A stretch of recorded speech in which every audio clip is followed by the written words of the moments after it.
Welcome back to Askewed Reviews, and we have another viewer request today, and it is for the 1993 film Judgment Night. Here is your trivia question for today. What is Frank Wyatt's home address? The answer will be at the end of this video. So our film starts off at a quaint little home in Evanston, Illinois, and this is where we get to meet Frank Wyatt. Frank is saying goodbye to his wife and child for the evening as he is about to go hang out with his friends, Ray, Mike, and his brother John, as they're going to go see a boxing match in the city. Now, Ray decides that they have to travel in style, so he rents out an RV for them to travel in. They begin to head off towards the city of Chicago. Unfortunately, pretty early in, they run into a large traffic jam.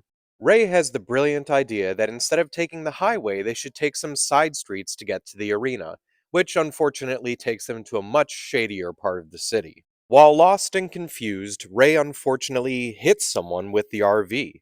When they bring him aboard to try to take them to a hospital, they realize the person has already been shot. It's right about this time that another vehicle plows into them, knocking them off the road. Piling out of the vehicle seems to be some gang members, led by a man named Fallon. He quickly dispatches of the guy that they hit with the RV, and then turns his sights towards the friends.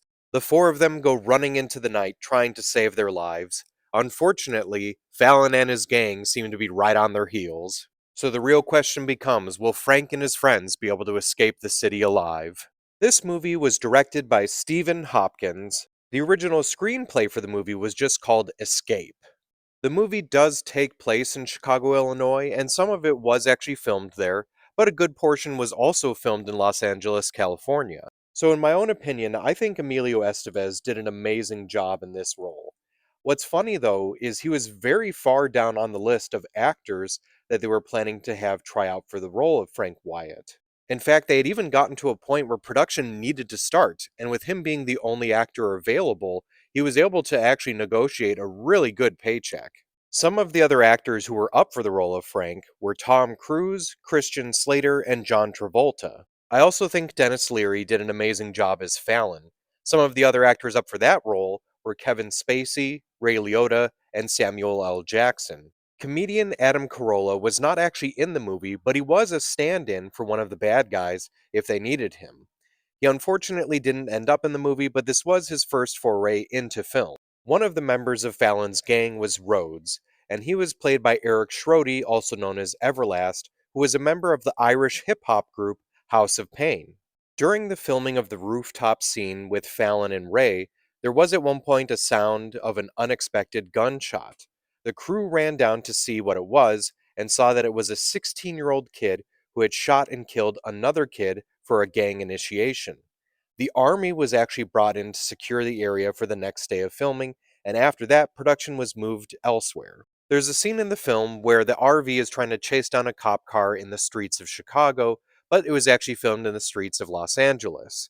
Now, you might recognize a familiar place that they pass by, as this location here ends up becoming Patty's Pub in the television series It's Always Sunny in Philadelphia. This movie unfortunately did not have great box office numbers. Now, there is a reason for that.